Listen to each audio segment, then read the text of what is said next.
जय जिनेंद्र बंधुओं, सारथी सेवा समूह में आप सभी का स्वागत है। मुनि श्री 108 कुंतु सागर जी मुनिराज व एलक श्री 105 सिद्धांत सागर जी का 2020 का चातुर्मास नेहानगर निवासियों को प्राप्त हुआ है। धर्म लाभ हेतु आचार्य गुरुवर 108 विद्यासागर जी मुनिराज द्वारा रचित महाकाव्य मूकमाटी की कक्षा मुनि श्री 108 कुंतु सागर जी मुनिराज द्वारा ली जा रही है। हम आप तक यह कक्षा पहुंचा रहे हैं, जिसे रोज आप सारथी सेवा समूह के फेसबुक पेज या यूट्यूब चैनल पर प्रातः 9 बजे देख सकते हैं। ओम नमः सिद्धेभ्यः।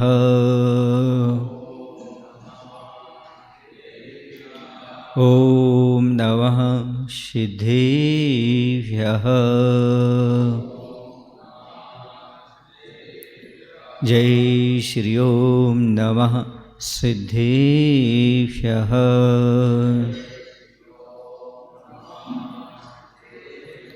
नमः श्रीवर्धमानाय निर्धूतकलिलात्मने सालोकानां त्रिलोकानां यद्विद्यादर्पणायते यद्विद्यादर्पणायते। बोले अहिंसा परमो धर्म की। देवादिदेव श्री महावीर भगवान की। गुरु नाम गुरु आचार्य श्री ज्ञान सागर जी महामुनिराज की। आचार्य गुरुदेव भगवान श्री विद्यासागर जी महाराज की।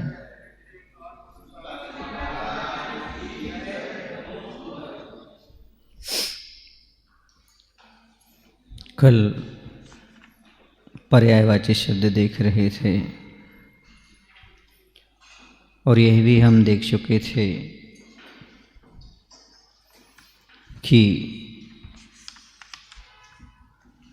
स्त्री, महिला, नारी, अबला, कुमारी, इनके मायने क्या हुआ करते हैं।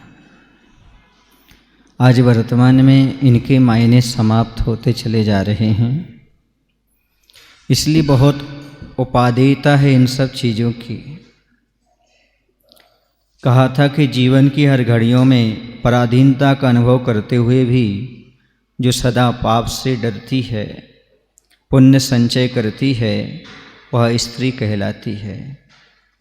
वह प्रायः करके पुरुषों के दबाव के कारण ही स्त्रियां असंयम, अनीति की ओर, गलत रास्ते पर चलती हैं, लेकिन वह पथ और सुपथ को जानती हैं, इसलिए वह सुपथ को स्वीकार करके कुपथ का त्याग कर देती हैं। इनकी आँखों में हमेशा करुणा भरी रहती है, ये शत्रुता से दूर रहती हैं, मित्रता का पाठ सहज सीखने को मिल जाता है इनसे। इनका संसार में कोई अरी अर्थात शत्रु नहीं है, इसलिए इन्हें नारी कहा जाता है।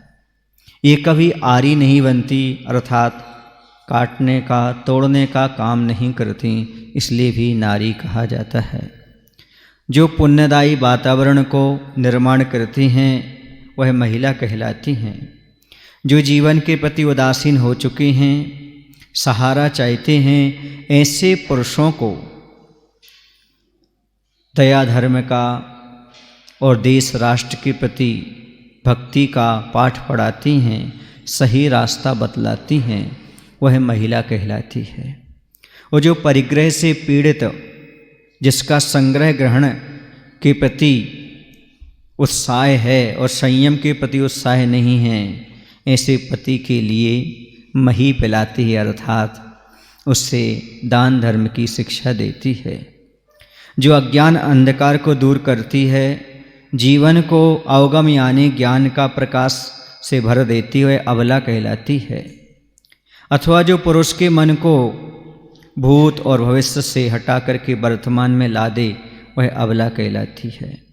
बला अर्थात संकट भी होता है।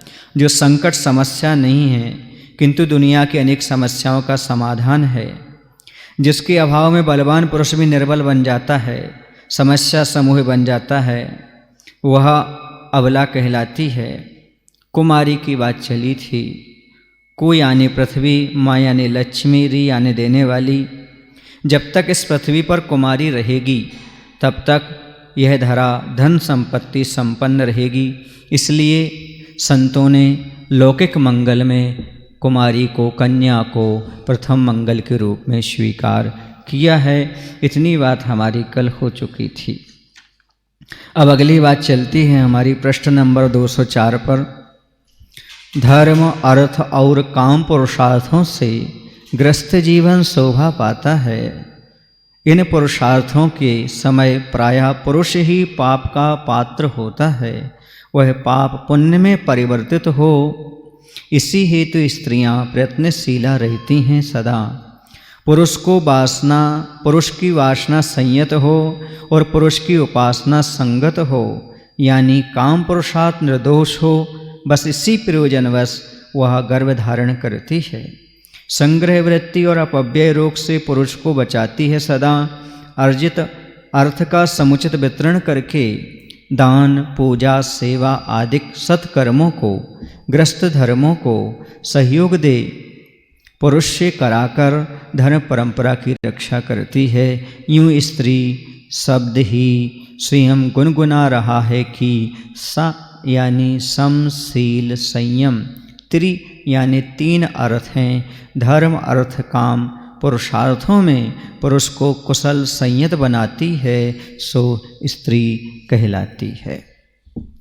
अब आगे कह रहे हैं कि ग्रस्त जीवन की शोभा 3 पुरुषार्थों में होती है, धर्म, अर्थ और काम।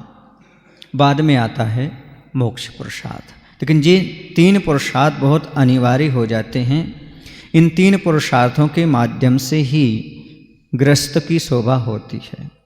इन कर्तव्यों में प्रायः पुरुष ही पाप कर्म का बंध करता है। कौन करता है? पुरुष।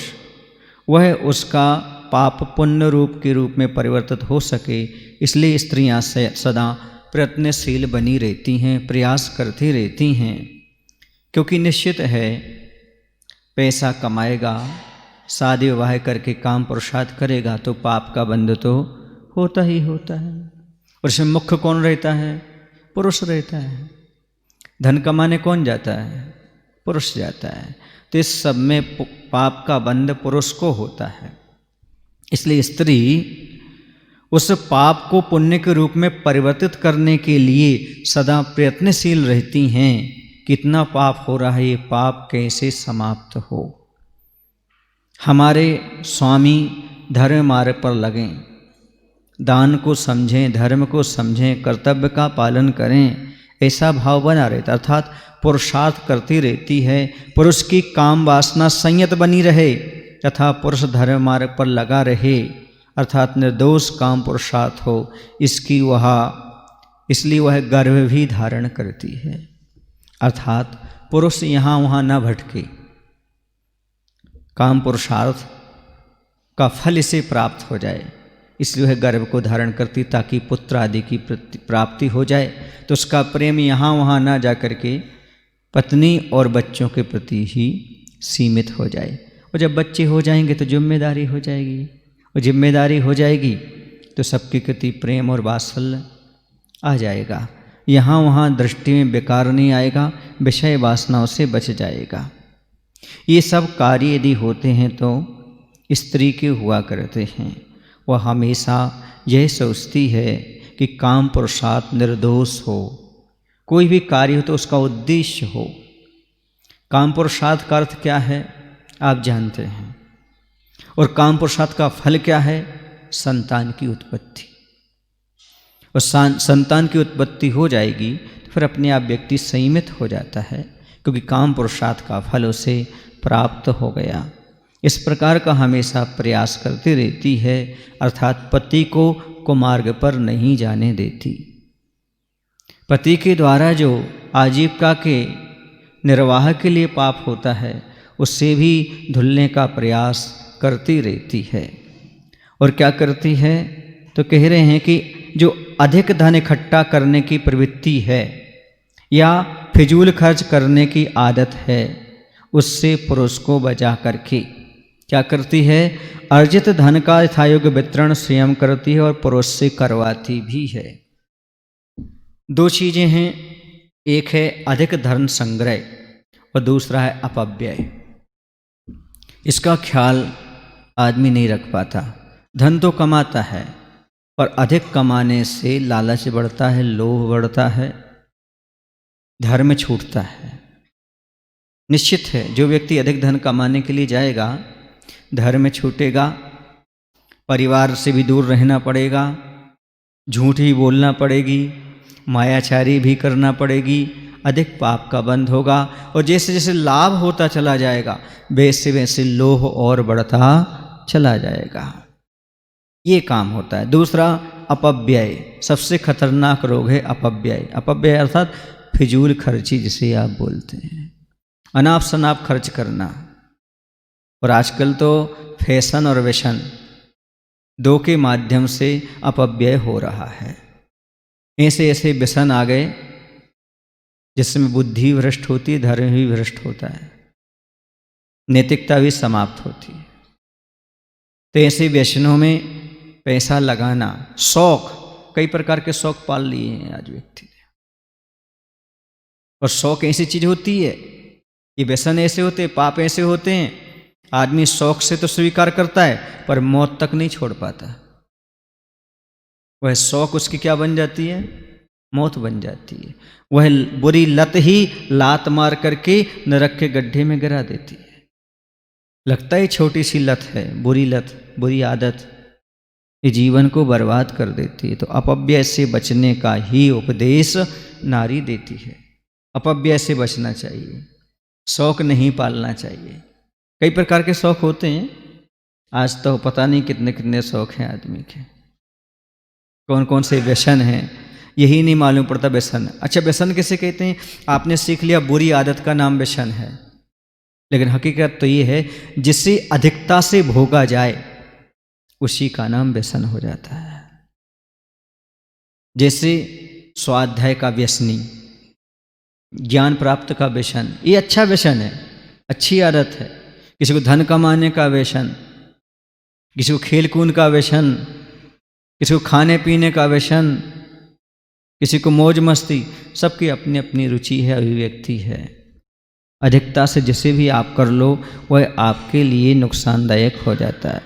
आचार्य जी कहते हैं जो चीज़ आपको नुकसान करती है भोजन में, पेट में, शरीर में, उसे थोड़ा सा लो तो फायदा करता है, और जो आपको फायदा करती है वो अधिकता से ले लो तो नुकसान करता है। वैसे कोई भी चीज़ अधिकता से आ जाए वो आपके लिए व्यसन का काम करती है, उससे आपको निश्चित रूप से हानि है। तो पुरुष के लिए संयत बनाना स्त्री का काम है। इसलिए तो आप लोग बोलते हो मजाक में, जो पति पर तनी रहे वो पत्नी है। पर मैं कहता हूं जो धर्म कराने के लिए अपनी पति पर हमेशा तनी रहे उसका नाम धर्मपत्नी है। क्या कराने के लिए? धर्म कराना नहीं, आपको पूजन करना ही होगी, आपको दान देना ही होगा, आपको तीर्थ यात्रा करना ही होगी, आपको विधान में सम्मिलित होना ही पड़ेगा, आपको पंचकर्णक में जाना पड़ेगा। ये जो धर्म कराने के लिए तनी रहे तो वो धर्म पत्नी है। और ऐसा काम तो करना भी चाहिए। संतान को भी लगाए रहे, हाँ, खुद भी लगी रहे, संतान को लगाए रहे, पति को लगाए रहे, धर्म से, वह धर्म पत्नी कहलाती है। कभी भी आपने नहीं सुना होगा धर्मपति, ऐसा सुना आपने? क्यों नहीं सुना? धर्मपत्नी क्यों सुना आपने? इसलिए क्योंकि पति बहुत कम ऐसे होते हैं जो अपनी पत्नी को धार्मिक शिक्षा देते हैं, लेकिन पत्नी प्रायः कर अधिक होती हैं जो अपने पति को सही रास्ता दिखाने वाली होती। बहुत सारे लोग होंगे यहाँ पर जिनकी पत्नी ने उन्हें सही रास्ता बताया होगा, उन्हें धार्मिक अनुष्ठानों में भेजा होगा, गुरुओं की संगति करने के लिए प्रेरित किया होगा। क्योंकि धर्मपत्नी वही तो है जो धर्म के लिए हमेशा उत्साहित रहे और अपने परिवार को आगे ले जाने में बढ़ाए कि आपको भी यह करना है। कर्तव्य पालन में कभी पीछे नहीं हटती हुआ, हमेशा कहती है, क्या कहती है? अर्जित धन का यथायोग वितरण करो। किस में करो? तो गृहस्थों के योग्य दान, पूजा, सेवा आदि सत्कार्यों को पुरुष से करवा कर उसमें सहयोग प्रदान कर धर्म परंपरा को की रक्षा करती है, स्त्री कहलाती है, उसी को स्त्री कहते हैं। सार यह हुआ कि जो धर्म, अर्थ, काम इन तीनों पुरुषार्थों में पुरुष को कुशल संयत बनाती है वह स्त्री कहलाती है। त्रि माने तीन, सा से संयत, तीन में संयत बना दे। किन तीन में? धर्म, अर्थ और काम पुरुषार्थ में लगा दे या उसमें संयत बना दे, उसका नाम स्त्री है। ये नहीं बोलना पड़ता, स्त्री है। समझ गए ना? तो वही तीन काम करने वाली हुआ करती है। पुरुष को पुरुषार्थशील बनाने वाली यदि कोई है तो स्त्री है, संयत बनाने वाली कोई है तो स्त्री है। और सही बात तो ये है, आचार्य श्री जी कहते हैं विवाह बिना धर्म का प्रवाह कब हुआ? विवाह के बिना धर्म की परंपरा नहीं चल सकती, क्योंकि संतान नहीं होगी तो आगे धर्म कौन चलाएगा? इसलिए विवाह को धार्मिक संस्कार माना जाता है। विवाह कब धार्मिक संस्कार बनता है? जब मात्र कुल परंपरा धर्म की रक्षा के लिए, संतान उत्पत्ति के लिए मात्र विवाह किया जाए, वह धार्मिक अनुष्ठान बन जाता है। और वासना की पूर्ति के लिए अपनाया जाए, वह पाप हो जाता है। इसलिए विवाह के लिए धार्मिक ही रहने दें, उसे पाप न बनाएं, तो जीवन बहुत सुंदर बन जाता है। तो अधिक धर्म इकट्ठा करते हो, अधिक धन इकट्ठा करते हो, सोचो उसका वितरण कैसे करना। आचार्य श्री कहते हैं धन तो सब इकट्ठा करते हैं, लेकिन जिनका धन धार्मिक कार्यों में लगता है उसी का धन धन्य है और उसी का जीवन भी धन्य है। धन तो सब कमाते हैं, लेकिन पाप का बंद करने वाला है, वो सब पाप का बंद कराता है। जिनका धार्मिक अनुष्ठानों में लगा, विधान है, पूजन है, पंचकलणक है, भगवान की प्रतिमा की स्थापना है, शास्त्र लेखन है, इनमें जिनका धन लगा, समझो उन्हीं का धन भी धन्य हो गया और उनका जीवन भी धन्य हो गया।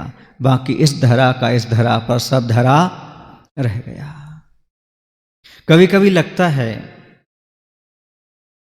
कि स्त्रियां पति को मजबूर करती हैं, कभी कभी लगता है स्त्रियां पति को परेशान करती हैं, पर ध्यान रखो वो सुख और हित में कभी बाधक नहीं हो सकती।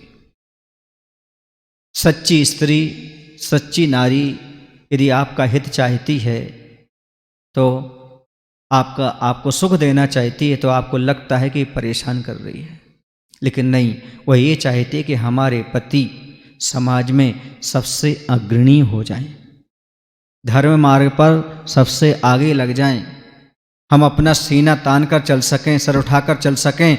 हमारे पति और हमारे बच्चे ऐसे संस्कारवान हैं, कोई भी साधु आ जाए सबसे आगे रहते हैं, कोई भी कार्यक्रम हो जाए सबसे आगे रहते हैं। ये महिला की हमेशा भावना रहती है। अब इसमें पति बुरा मान जाता है, अरे अभी तो खाने पीने के दिन हैं, ऐसा कहकर के पत्नी को डांट देता है। पर पत्नी हमेशा चाहती है कि जैसे अन्य लोग अपना समाज में स्थान बनाए हुए हैं, वैसा हमारा भी स्थान होना चाहिए। जैसे अन्य लोग प्रतिमाधारी बन रहे हैं, वैसे हमारे पति भी प्रतिमा लें, हमारे पति भी होटल का छोड़ें, हमारे पति भी साधु की संगति में जाएं। ऐसी प्रत्येक धार्मिक महिला की भावना हुआ करती है। हाँ, ये बात अलग है, सबकी शैली अलग अलग होती है। कोई प्रेम से काम करते हैं, कोई नफरत से काम करते हैं, कोई झिझला के काम करते हैं, कोई चिल्ला के काम करते हैं, पर उद्देश्य तो सबका यही रहता है कि हमारे पति धार्मिक कार्यों में हमेशा बने रहें। और ये भी रहता है मेरे पति कभी पर स्त्री की ओर दृष्टि ना ले जाएं, मैं इतना खुश रख सकूं ताकि वह हमारे पास ही रहें, क्योंकि कोई भी अपने स्वामी को खोना नहीं चाहता।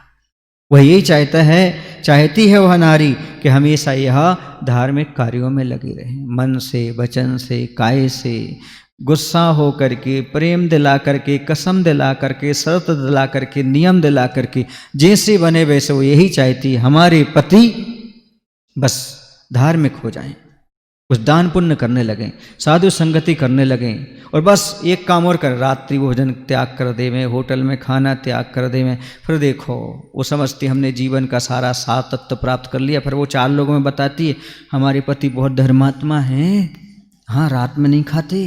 एक बार हम लोग वहाँ यात्रा पर गए थे ना, तो मालूम ऐसा हुआ कि शाम हो गई, अब बच्चों को तो खाना था, उन्होंने कह दिया नहीं हम नहीं खाएंगे। क्यों? अब 7 बज गए। उसे गर्व होता है कि मेरे पति ने नहीं खाया, मेरे बच्चों ने नहीं खाया। हाँ हम लोग इतनी यात्रा करके आ गए, लेकिन कहीं होटल का नहीं, उन्होंने नाम तक नहीं लिया। एक बार तो चने और गुड़ में काम चला लिया, खजूर खा लिए, लेकिन होटल का नहीं खाया। ये महिला को बड़ा गर्व होता है। देखो हमारे पति ऐसे, 4 लोगों में कहने में उसको अच्छा लगता है हमारे पति होटल में नहीं खाते, हमें तो ले ही नहीं जाते लेकिन खुद भी नहीं खाते। और कुछ ऐसे भी होते हैं पति कि वो तो खुद खाते पर पत्नी से कहते तुम्हें जो करना सो करो। क्यों? क्योंकि वो किसी के उसमें हस्तक्षेप नहीं करना चाहते। तुम्हारा धर्म तुम पालो, हमसे नहीं हो रहा है, हम नहीं कर पा रहे हैं कि हम तुम में बाधा नहीं बनते। कुछ तो ऐसे भी हैं, हम आपको बताएं, अकल तरह की बात है, उनके हमारी पीछे गई थी, तो उन्होंने अपनी पत्नी को, अपने बच्चे को, अपनी बच्चियों को अमरकंटक चातुर्मास पूरे 5 महीने वो वहाँ रहे। वो कभी कभी बीच में आए, उनका धंधा था, लेकिन ये कहते थे मैं कमा रहा हूँ तुम दान करो। हमारा यही सौभाग्य है कि हमारे बच्चे और हमारी पत्नी दान कर रहे हैं। प्रतिमाधारी, उनकी दोनों बच्चियों ने ब्रह्मचर्य व्रत लिया, प्रतिभा स्थली में हुए। वो भले इतने सात्विक नहीं हो पाए थे, अर्थात वो शाम को 7 बजे तक भोजन करते थे, नहीं ले पाए थे, मजबूरी थी उनकी, लेकिन उन्हें अपने परिवार को किसी को मना नहीं किया। बाद में उन्होंने ब्रह्मचर्य व्रत लिया, रात्रि भोजन त्याग किया, होटल का सब त्याग किया, धीरे धीरे सब कुछ। लेकिन उनका एक ही कहना था, महाराज श्री अब चूँकि हम तो पुरुष हैं और 4 लोगों का पेट भरने के लिए हमें आजीविका का निर्वाह करने जाना पड़ेगा, लेकिन बनती कोशिश हम इन सब का त्याग करते हैं। उन्होंने होटल का भी त्याग किया, उन्होंने आलू प्याज का भी त्याग किया। मुझे लगा 5-5 महीने अपने बच्चों को, अपनी पत्नी को लो, जितना खर्च हो उतना वैयवृत्ति सेवा में लगाना, आहार दान देना, हम कमा रहे हैं, ये कम नहीं होता। ऐसे पति भी आज बड़ी मुश्किल से मिलते हैं। सुन रहे हैं आप लोग? सुन तो रहे हैं महाराज। गुणों भी, क्योंकि वो 7 वचन याद रखो। एक वचन उसमें ऐसा भी होता है कि हम आपके धार्मिक कार्यों में हस्तक्षेप नहीं करेंगे, साथ निभाएंगे। होता है ना ऐसा वचन? बोलो ना, हमें नहीं पता, आप लोगों को पता होगा। हाँ, पति पत्नी को नहीं और पत्नी पति को नहीं, रोकेंगे नहीं, हम सहयोग जरूर देंगे। यदि आप त्याग करना चाहते हो हम सहयोगी, हम आपके नियम नहीं तोड़वाएंगे, आपके नियम का हम अच्छी तरह से पालन कराएंगे, तभी तो धार्मिक अनुष्ठान है। वरना क्या है, एक दूसरे की स्वतंत्रता छीन लो, फिर धार्मिक अनुष्ठान कैसे बचा? फिर वह शादी विवाह आपके लिए दुखदाई हो जाएगा, वही तब तो पाप का बंधन कराता है। नहीं, एक दूसरे की स्वतंत्रता। रानी चेलना थी, राजा श्रेणिक थे, उस समय भी चेलना को सब स्वतंत्रता थी। भले राजा श्रेणिक नहीं स्वीकार करता था जैन धर्म को, बाद में आया वो, लेकिन उसने रोका नहीं, आप अपना धर्म आप करो, हम अपना धर्म हम करें। लेकिन जब बुद्धि आ गई तो उसने अपना धर्म भी परिवर्तन करा दिया और उसे अपने धर्म में रंगा लिया। ये होता है स्त्री का काम। 3 काम, सा से संयत बनाना, त्री से धर्म, अर्थ और काम, इन पुरुषार्थों में अच्छी तरह से लगा देना।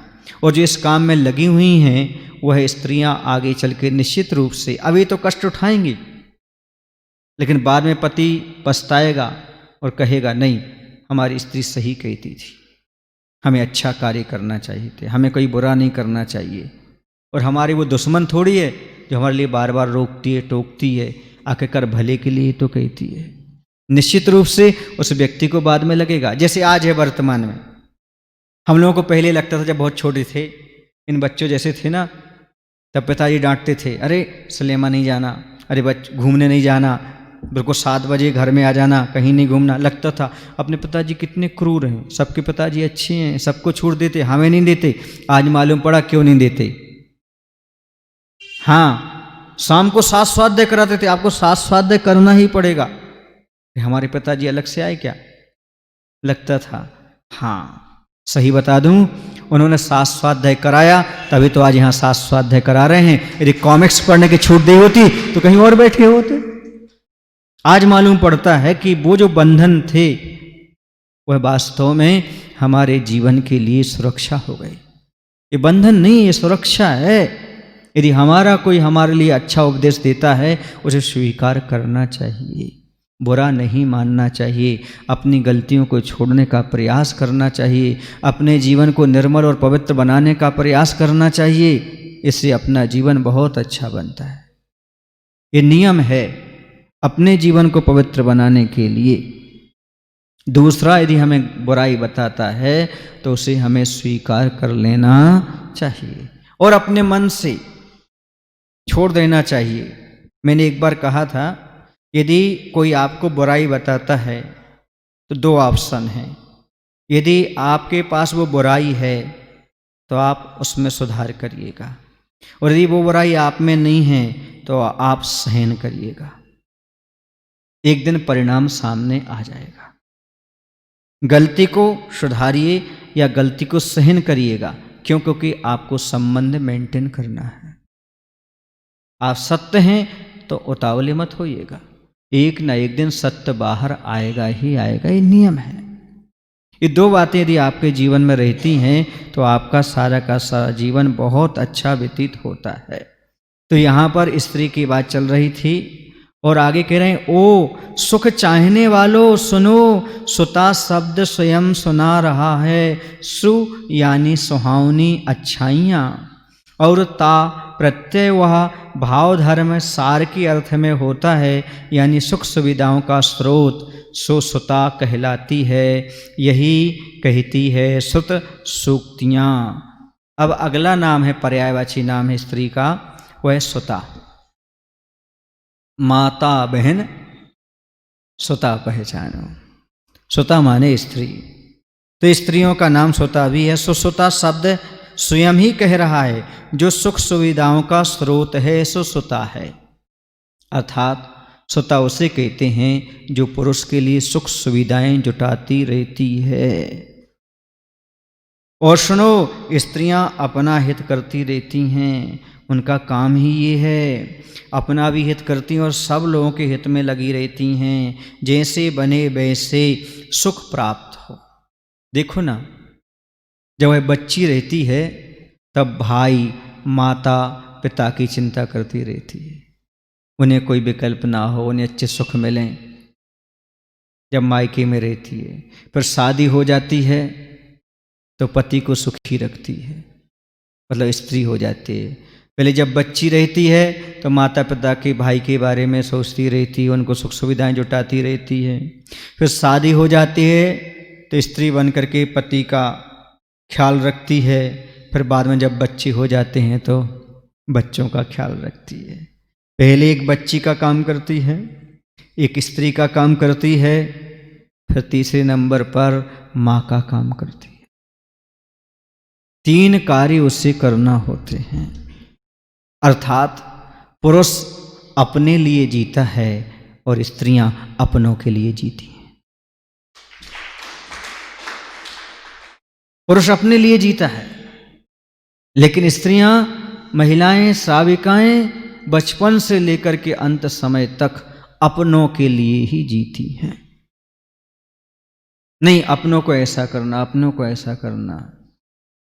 वह भोजन अपने लिए नहीं बनाती, बेटे को क्या पसंद है, पति को क्या पसंद है, उस पसंद का वो भोजन बनाती।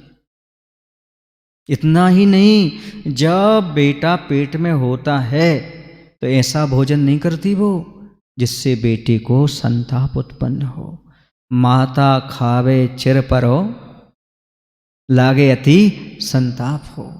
तो माँ अपना उस समय खाना पीना भी छोड़ती है, शौक भी छोड़ती है, घूमना फिरना भी छोड़ती है। स्त्री कम नहीं है यदि माना जाए, देखा जाए तो। वह वहां से पराए घर से आपके घर में आई, नाम चेंज हो गया, कुल चेंज हो गया, गोत्र चेंज हो गया, सब कुछ चेंज किया उसने, पूरा एडजस्टिंग किया है। आपने तो अकेले उसी को एडजस्ट किया है, उसने तो सबको एडजस्ट किया है। खान पीन को भी, वातावरण को भी। बोलो ना, लक्ष्मी की चिंता बहुत करते हो, कभी कभी ग्रह लक्ष्मी की भी चिंता किया करो। ग्रह लक्ष्मी कौन है? आपकी अर्धांगिनी।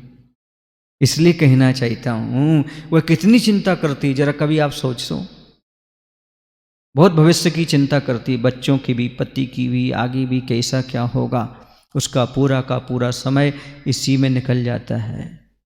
उसे बच्चों की प्रति भी निगरानी रखना पड़ती है, पति को भी समझाना पड़ता है, और खुद अपने मन को भी समझाना पड़ता है।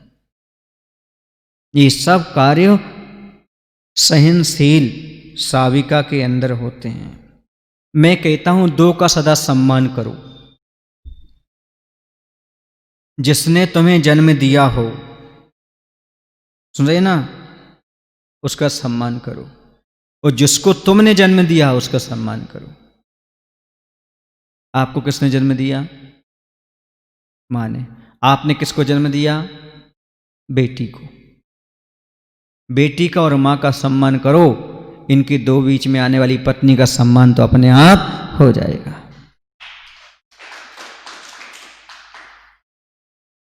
पर जो मां का सम्मान नहीं करता, कभी कभी समस्या ये आ जाती है पति के सामने कि पत्नी और मां की नहीं बनती। ये समस्या बहुत विकट है। इस समस्या के लिए नारी जगत को समझना होगा, और समझने के लिए आचार्य श्री जी आगे कह रहे हैं, उसी बात को कह रहे हैं। क्या कह रहे हैं? दो हित जिसमें निहित हों वह दुहिता कहलाती है। अपना हित स्वयं ही कर लेती है। पतित से पतित पति का जीवन भी हित सहित होता है, जिससे वह दुहिता कहलाती है। वह कुल मंगल वर्धनी, वह लोक सुख सर्जनी, सौ पर हित संपादिका, कहीं रहकर किसी तरह भी हित का दोहन करती रहती, सो दुहिता कहलाती है। कह रहे हैं कि आखिरकार दुहिता किसे कहते हैं? दो प्रकार का हित जिसके जो करने में लगी रहे उसे दुहिता कहते हैं। स्त्रियां स्वयं अपना हित तो करती हैं, किंतु पतित से पतित पाप मार्ग में लगे पति का जीवन भी हित सहित बना देती हैं, उसे कहते हैं दुहिता। और क्या होती हैं वो? उभय कुल मंगल वर्धनी। उभय कुल मतलब एक पिता का, एक पति का, एक माय का, दूसरा याय का। उसे क्या बोलते हैं आप लोग? ससुराल बोलते हैं। कहते हैं माता पिता के कुल को और सास ससुर के कुल दोनों में पुण्य धर्म को बढ़ाने वाली होने से, तथा यह लोक और परलोक में भी सुख को उत्पन्न करने वाली, कहीं भी किसी भी परिस्थिति में रहकर अपना एवं दूसरों का हित करने में सदा लगी रहने से स्त्रियों का नाम दुहिता सार्थक है। इसलिए उसे दुहिता कहते। दो प्रकार का हित हमेशा करती रहती, अपना भी और परिवार का भी करती रहती है। वह कुल मंगल वर्धनी, दोनों कुलों में मंगल की वृद्धि, पुण्य की वृद्धि करने वाली यदि कोई होती है तो वह स्त्री होती है। सुन रहे आप लोग? दोनों कुलों को संभालने वाली होती है। आपकी धन संपत्ति से भी महत्वपूर्ण यदि कोई संपत्ति है तो आपकी गृह लक्ष्मी है। उसकी संभाल हमेशा करना चाहिए। एक बात और मैंने कहा था, कही थी, आज भी कह देता हूं कि जो अपने पति को श्रवण कुमार नहीं बना सकती, वो अपने पुत्रों को श्रवण कुमार नहीं बना सकती। अर्थात अपने पति को माता पिता की सेवा में जो नहीं लगा सकती, अर्थात स्वयं के सास ससुर की सेवा में, वह कभी अपने पुत्रों को अपनी सेवा में बुढ़ापे में लगा ही नहीं सकती। पुत्रों को बाद में श्रवण कुमार बनाना है, पहले किसको श्रवण कुमार बनाना है? और उस मां का भी कर्तव्य होता है, जब बेटी ससुराल जा रही हो उसे दहेज में ना कार दो, ना हार दो, लेकिन ऐसे संस्कार दो ताकि वो पति को श्रवण कुमार बना सके।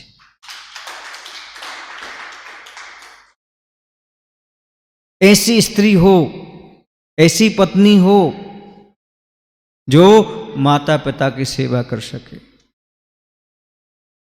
क्योंकि मां पुण्य से मिलती है, पत्नी पसंद से भी मिलती है। क्या सुन रहे हैं आप लोग? मां कैसे मिलती है? पुण्य से, और पत्नी पसंद से ही मिल सकती है। पत्नी द्वारा भी मिल सकती है, लेकिन मां, दुनिया में आप हर पात्र का चयन कर सकते हो, पर माता पिता का चयन आपके हाथ में नहीं है। डॉक्टर साहब, स्वधर्मेंद्र की पात्र का चयन कर लो। सब पात्र का चयन कर सकते हो, पर आप माता पिता का चयन नहीं कर सकते, जिनकी गोद में तुम्हें जन्म लेना है। प्रकृति ने जो स्वीकार किया है वही आपके लिए जीवन भर स्वीकार करना है।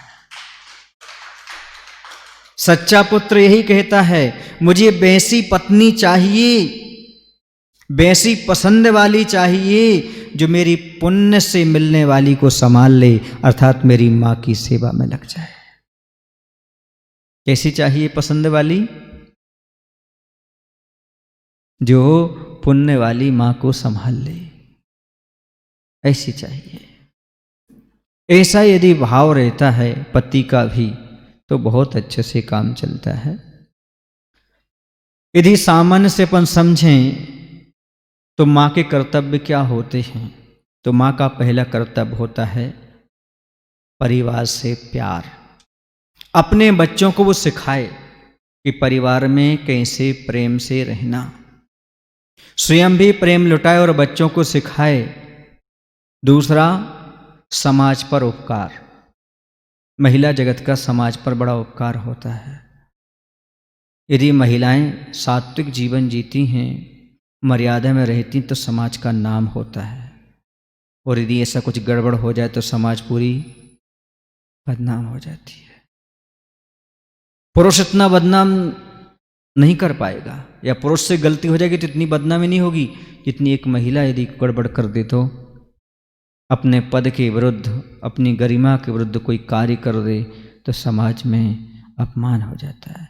इसलिए समाज का उपकार, परिवार से प्यार, समाज पर उपकार। तीसरा है देशभक्ति के संस्कार। अपने बच्चों में देशभक्ति के संस्कार डालें, धर्म के प्रति भक्ति जगाएं, गुरुओं के प्रति भक्ति जगाएं। ये तीसरा कार्य माता पिता का होता है। देशभक्ति के प्रति संस्कार जागृत करो, स्वाभिमान जागृत करो। हम भारत देश में हैं, धार्मिक देश है, संस्कृति की रक्षा करो, देश की, धर्म की संस्कार डालें। और अंतिम कर्तव्य होता है चौथा, जीव का उद्धार। हे प्रत्येक प्राणी, तू अपना उद्धार कर। ये चार शिक्षाएं माताएं अपने पुत्रों को, परिवार को देती हैं। पहला, परिवार के प्रति प्यार। दूसरा, समाज पर उपकार। तीसरा, देशभक्ति के प्रति संस्कार। चौथा, जीव का उद्धार। ये चार शिक्षाएं माताएं अपने बच्चे को देती हैं। जो सच्ची माता होती है वो ये कभी संस्कार देने में चूकती नहीं। ये चारों संस्कार हमेशा देना चाहिए, वही स्त्री, महिला, दुहिता, अबला जैसे नाम को सार्थक कर पाती हैं। जीव का उद्धार बहुत मुश्किल है। जीव का उद्धार जब पहले की 3 बातें हों तभी जीव का उद्धार होता है, और पहले की 3 बातें नहीं हैं तो चौथी बात भी नहीं हो सकती। इसलिए हमेशा मर्यादित जीवन जीती रहती है, पर घमंड नहीं करती। धरती है, आकाश है, माँ है, इनमें घमंड और संकीर्णता नहीं होती। जहाँ घमंड और संकीर्णता आ जाती है वहाँ धरती धरती नहीं, आकाश आकाश नहीं, और माँ माँ नहीं। माँ से दुनिया में बड़ा कोई, माँ की ममता से बड़ा दुनिया में कोई सागर नहीं होता। माँ की ममता से बड़ा कोई सागर नहीं होता, और माँ के हृदय से विशाल कोई आकाश नहीं होता। कोई जाए और शिक्षा ले ले माँ से बड़ा दुनिया में और कोई विद्यालय नहीं होता। दुनिया में सबसे बड़ा विद्यालय यदि कोई होती है तो माँ होती है। इसलिए माँ की कीमत करो, माँ का आकलन करो, माँ को समझो। यदि मैं आपको बताऊं तो माँ कहाँ कहाँ है, बता दूं आपको माँ अक्षर कहाँ कहाँ है। महाभारत में माँ है। महाभारत शुरू ही माँ से होता है, माँ शब्द से होता है ना। रामायण में माँ है, रहीम में माँ है, राम में माँ है, महावीर में माँ है, महान में माँ है, मुनि में माँ है, महात्मा में माँ है, मंदिर में माँ है। कहाँ कहाँ ले जाऊँ आपको हैं? प्रतिमा में माँ है, महिमा में माँ है। माँ की महिमा कहाँ तक कहूँ? महिमा माँ से शुरू होती है और माँ से पूर्ण होती है, क्योंकि महिमा में 2 बार माँ होती है। महात्मा में भी माँ होती, आगे भी माँ होती, पीछे भी माँ होती है। युवा वो शिविर चलेगा तब बताएंगे, अभी तो अपनी बात चलती है। तो माँ की महिमा बहुत अद्भुत है, जो हर ग्रंथों में गाई गई। आचार्य जी ने भी यहाँ पर उनकी महिमा के बारे में बताया है, क्योंकि इस दुनिया पर तीर्थंकर को जन्म देने वाली होती है तो वह माँ ही हुआ करती है।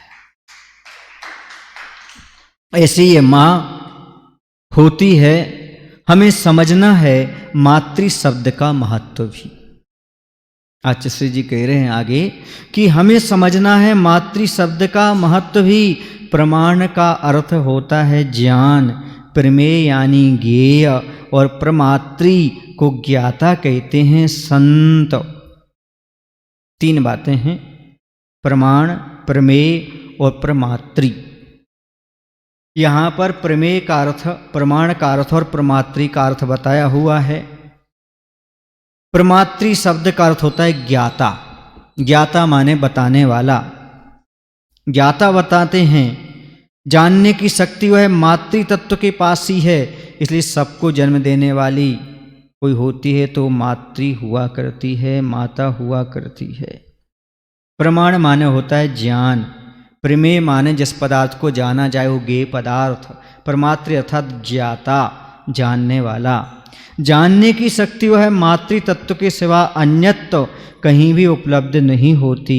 यही कारण है कि यहाँ कोई पिता पितामह पुरुष नहीं है जो सबकी आधारशिला हो। सबकी जननी मात्र मातृ तत्व है।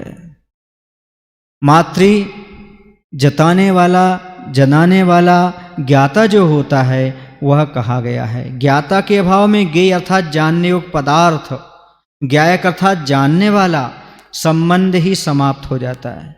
यदि ज्ञाता ना हो तो कौन पदार्थ को जानेगा और कौन पदार्थ को जनाएगा?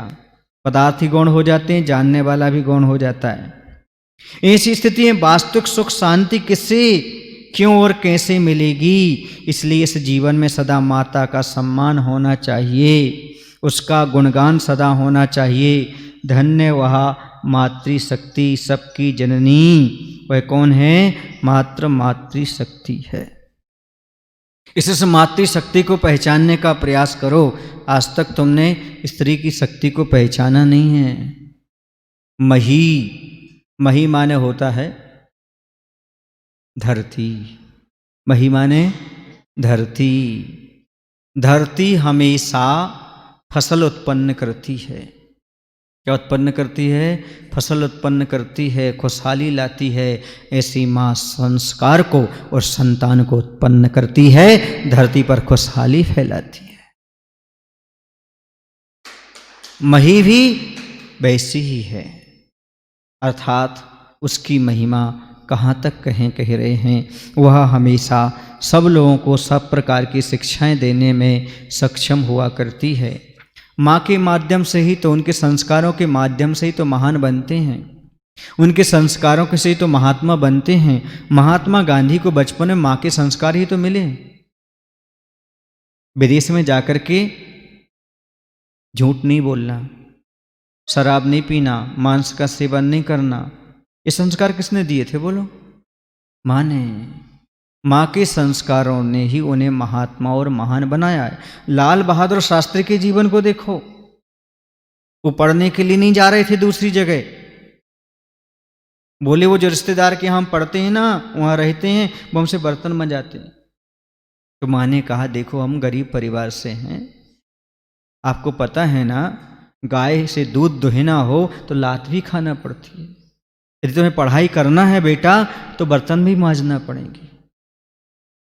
माँ ने कहा तुम्हें ये कार्य करना पड़ेंगे, क्योंकि हमें एक निर्मल भविष्य का निर्माण करना है।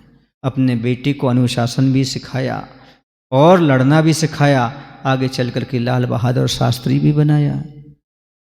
समझ रहे ना? एक माँ का बहुत बड़ा योगदान है। नेपोलियन में ये कहा कि वास्तव में राष्ट्र निर्माण में सबसे बड़ा योगदान यदि किसी का है तो है माता का है, राष्ट्र निर्माण में और किसी का नहीं जाता। सबसे बड़ा श्रेय माँ को जाता है। जैसे माँ के संस्कार बच्चे पढ़ते हैं वैसे जीवन का निर्माण हुआ करता है। आज वर्तमान में लगता है कि माँ कितनी कोमल है, कितनी मुलायम है, लेकिन माँ मुलायमता के साथ साथ कठोरता भी अपना करके अपने पति का, अपने बच्चों का भला करती रहती है। इसी में वह अपना भला मानती है। मातृ तत्व की अनुपलब्धि में गे गायक संबंध ठप।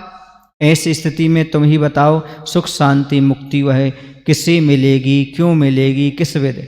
इसलिए इस जीवन में माता का मान सम्मान हो, उसी का जयगान हो सदा धन्य।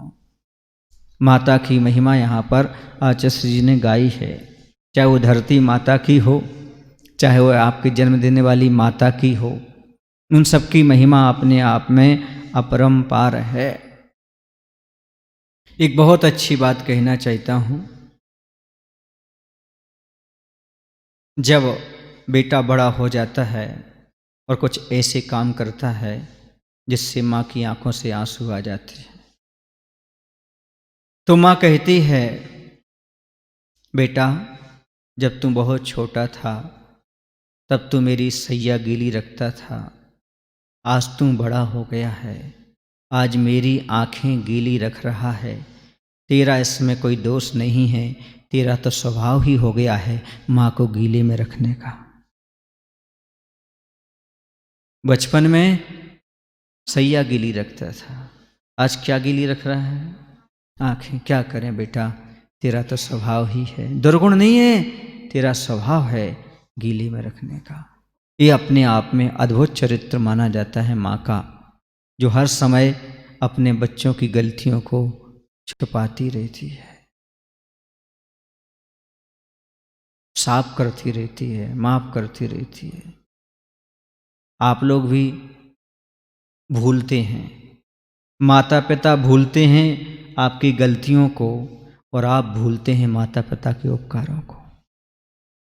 भूलने में तो आप भी सक्षम हैं, पर माता पिता आपकी गलती भूलते हैं और आप उनके उपकार को भूल जाते हैं। यदि माँ का उपकार एक अगली मात्र का याद रहे,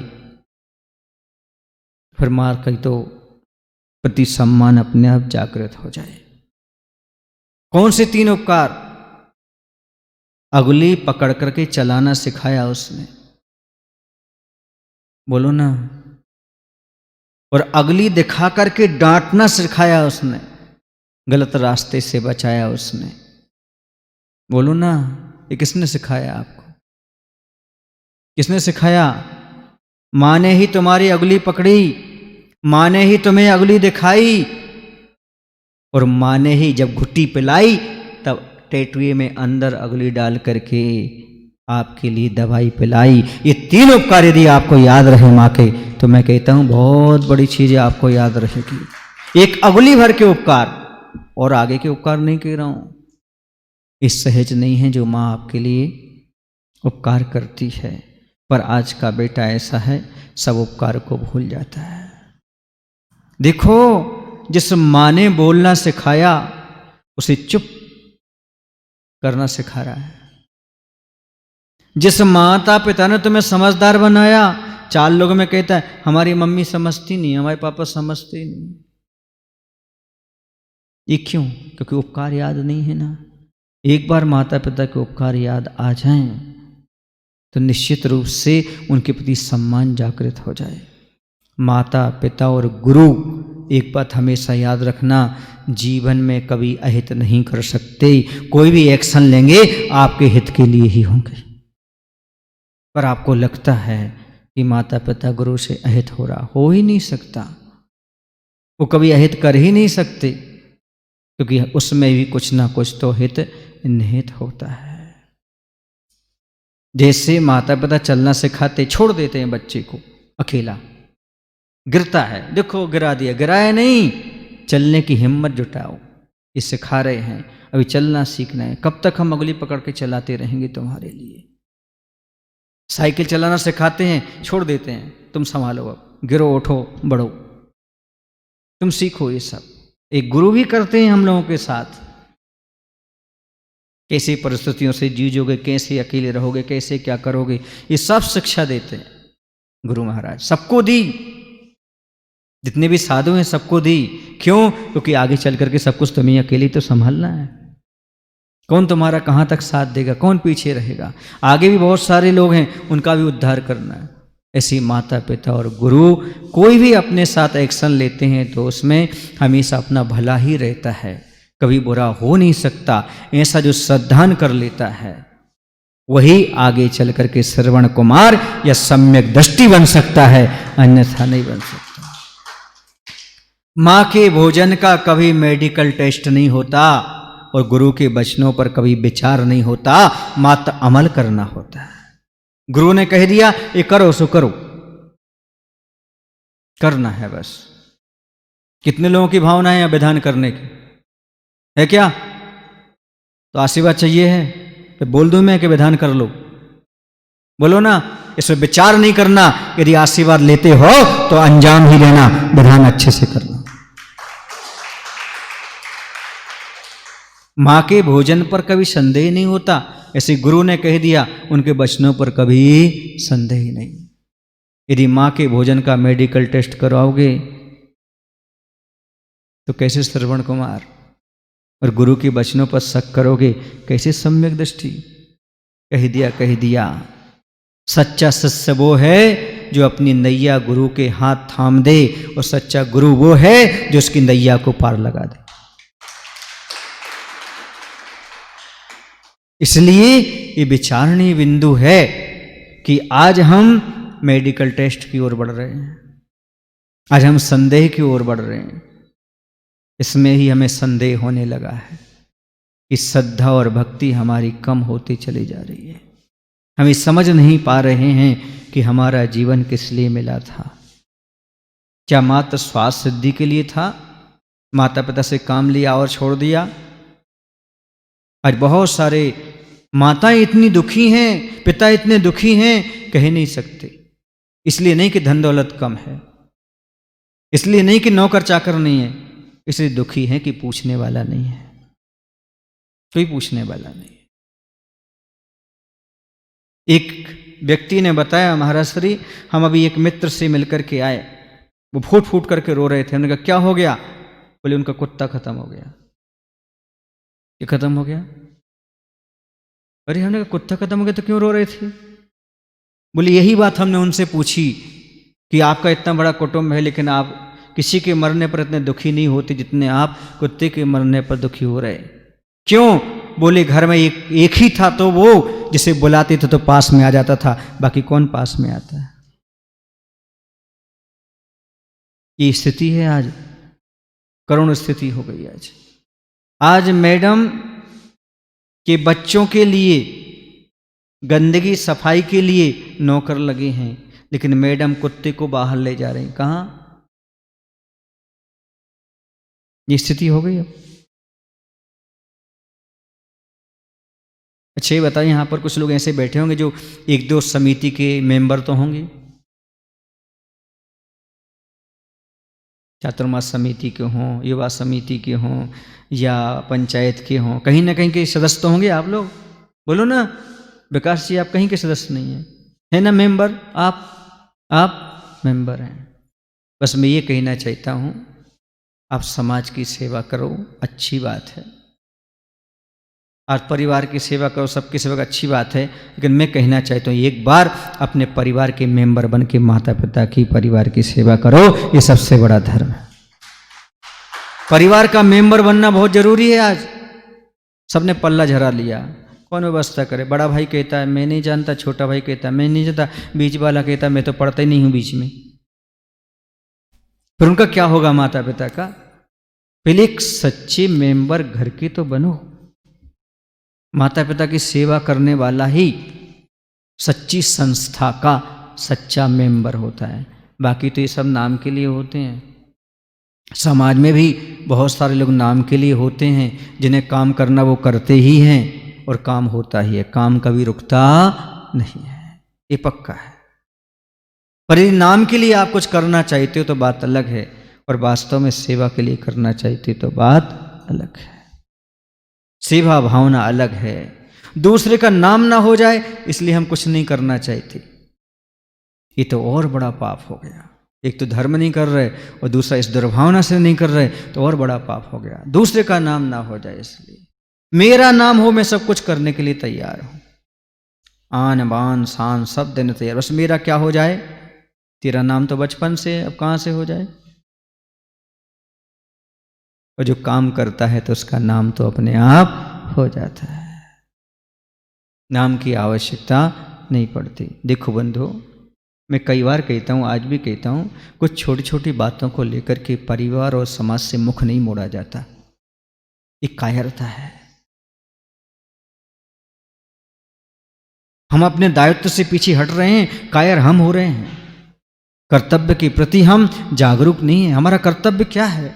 समाज के प्रति क्या कर्तव्य है? जब हमारा नाम हो, लोग पूछें, तभी हम कर्तव्य का पालन करें कि हमेशा कर्तव्य का पालन करें।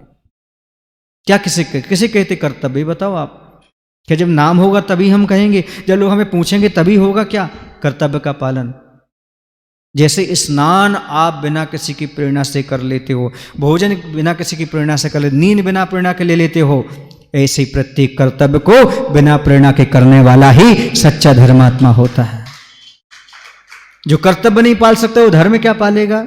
ये तो बताओ। बात कर्तव्य की है, सबका अपना अपना कर्तव्य हुआ करता है। कर्तव्य से विमुख नहीं होना चाहिए। जो कर्तव्य से विमुख हो जाते हैं वह जीवन में हमेशा दुखी रहते हैं, हीन भावना से ग्रसित रहते हैं, कुछ भी जीवन में प्राप्त नहीं कर पाते। इसलिए आचार्य भगवंत ने पारिवारिक सामाजिक व्यवस्था बनाने के लिए ये कुछ बातें लिखी हुई हैं मूक माटी के माध्यम से। आप अपने परिवार में, समाज में सामंजस्य बनाने का प्रयास करिएगा। बोली महावीर भगवान की जय। आचार्य गुरुदेव भगवान श्री विद्यासागर जी महाराज जी की। हे प्रभु, हम सभी को इतनी शक्ति, इतनी बुद्धि देने की कृपा करो ताकि हम माता पिता एवं गुरु का यथोचित सम्मान कर सकें। नमोस्तु भगवान।